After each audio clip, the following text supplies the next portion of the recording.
Welcome back to another edition of this week's Walt Disney World Photo Updates. I'm your host, Kevin Yee, and we're going to get started in Fantasyland, where at the Pinocchio Village House, not only have they started blocking off access via trash can here to the upper floors, apparently they don't want you taking pictures in Fantasyland, they've even stationed a cast member nearby to make sure you don't move the trash can.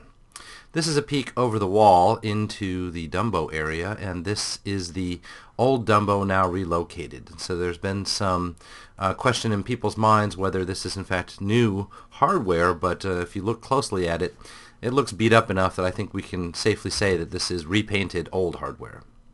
Sorcerers of the Magic Kingdom has had some updates here at the fire station. This sign is brand new. And then there's a banner indoors as well as outdoors, and so this is what the indoor banner looks like. And the patches have also returned to the side walls, as you can see here. Over at Cosmic Rays, they've had some construction while the toppings bar was redone. What used to be one row is now two separate rows, and in fact, if we look at a different angle, you'll see that there's a back row as well, so that there's a lot more surface space for people to get at their toppings. And yes, folks, the cheese sauce is still there, ready for you to pump out at your heart's desire. At Peter Pan's Flight, they've had the FastPass area kind of roped off behind a wall here. This just reopened over the weekend. It's a new wheelchair ramp, and the regular FastPass line is now in operation again. The Rose Garden has had its roses trimmed. You take a look down this way as well, you'll see that it looks a little barren in this season, but that'll change over time. For a couple of weeks now, the bridge here from Main Street into Fantasyland has been under construction. It looks a little bit like they are widening the bridge, and that would be an interesting thing if they can do that, because that bridge is really one of the choke points, especially during parade times.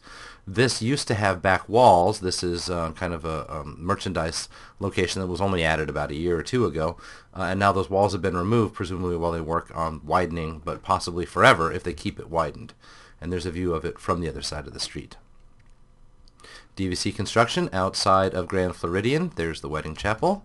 There's another view of it pushed out, and now they've got more of the earth-moving equipment visible on site rather than just the mounds of dirt. And there's a view on the other side of the monorail loop. Over at Animal Kingdom, this side, the right-hand side of Oasis, is blocked off. It says that the park entrance is the other way because they've got something going on in the walkway here behind this green wall. So if I'm looking back into the Oasis from inside the park with this view. In the other parts of the Oasis, you'll notice that quite a lot of the foliage has been cut out here. They've been embarking on a kind of tree-cutting rampage in the resorts and the parks somewhat recently, possibly in preparation for the upcoming hurricane season. They always do that kind of culling before hurricanes. FastPass available for Nemo. You see here, it tells you to pick it up at Primeval Whirl. A new design, you see it on both the shirts and on the plates for Animal Kingdom. And the FastPass for It's Tough to Be a Bug. This distribution area was once used for the shows as well. Now the machines have been completely removed, and I'm thinking this might be where the up meet and greets are going to be held, although I didn't get to see it on the day of my visit. A quick look around the Discovery Island for some of these signs. Out foraging we see here, and out foraging we see here. There's really no animal here anymore. There hasn't been in years and years, but there's still a range for where the animal lives. I wonder what animal that was. More of the tree cutting you see visible here. This area was quite overgrown not too long ago.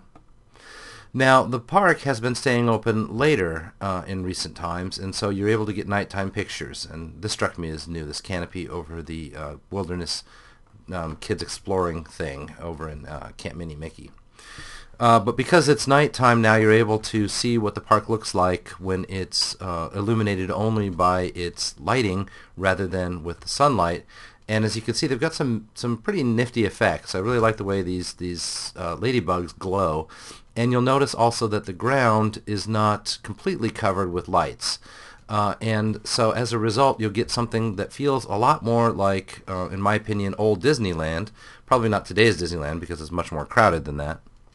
But old Disneyland in that you've got interesting lighting effects, and here's the back smoking trail between Africa and Asia, and you can see they've really have floodlights lit up in the back. So I think that's evidence that they've always intended the park to be seen at night. The reason it's like old Disneyland is that they don't overkill the land, the ground that is, with floodlights.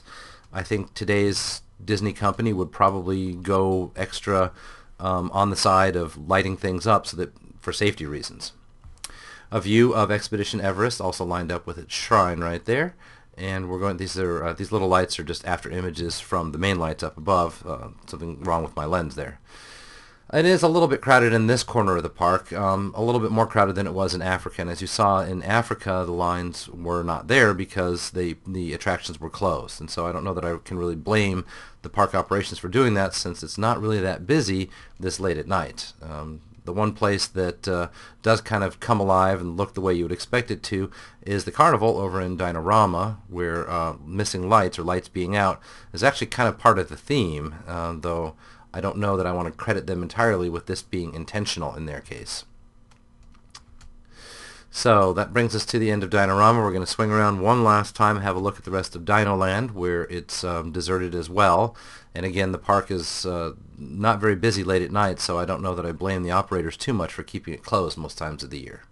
This is a view of the Golden Gate Bridge, lit up blue on this side and white on that side of the skeleton, which I thought was a neat effect, that they really kind of went out of their way to theme the effects a certain way. Here's the Tree of Life lit from the inside, which makes for really beautiful lighting conditions in shooting the thing. And here's your way out through the oasis, although I note that one of the toucans is not illuminated, and the one that is illuminated is pointing you in the direction of the walkway that's broken. So they probably need to fix that, at least until they get that walkway fixed up. And here we take the walkways on our way out through the oasis, out to the oasis itself, where we have Rainforest Cafe and then that one shop at the other end. And that brings us outside, where we still have these the logos for the park neatly illuminated by the lamp. You don't usually get to see that during the daytime. We're going to switch over real quick to Hollywood Studios, where the Min and Bill's Dockside Diner has had some better days, I would say, with their paint job. And we ran into this, which it's been there for a couple of years, but I wanted to show some friends, the toilet paper tree. And this is just a window display in the big city section of the park. At Muppets, this monitor is brand new, and in fact this one is as well, and there's a little bit of a hidden Kermit there for you. And yes, we were here to take a picture of Rizzo the mouse, but I wanted to also see what's happening with the effects, and in fact the effects are all returned. The show has ironically never looked better, so they've got the projections in all parts. The penguins were rising up and falling down the way they're supposed to. All the animatronics worked, even the show scenes at the end. Everything looked great, and I was really pleased to see that they've stepped up their game in MuppetVision, and I hope that they keep doing that with the other parts of the parks that still need it. That brings us to the end of this week's update. We hope to catch you guys next time, and thanks as always for watching.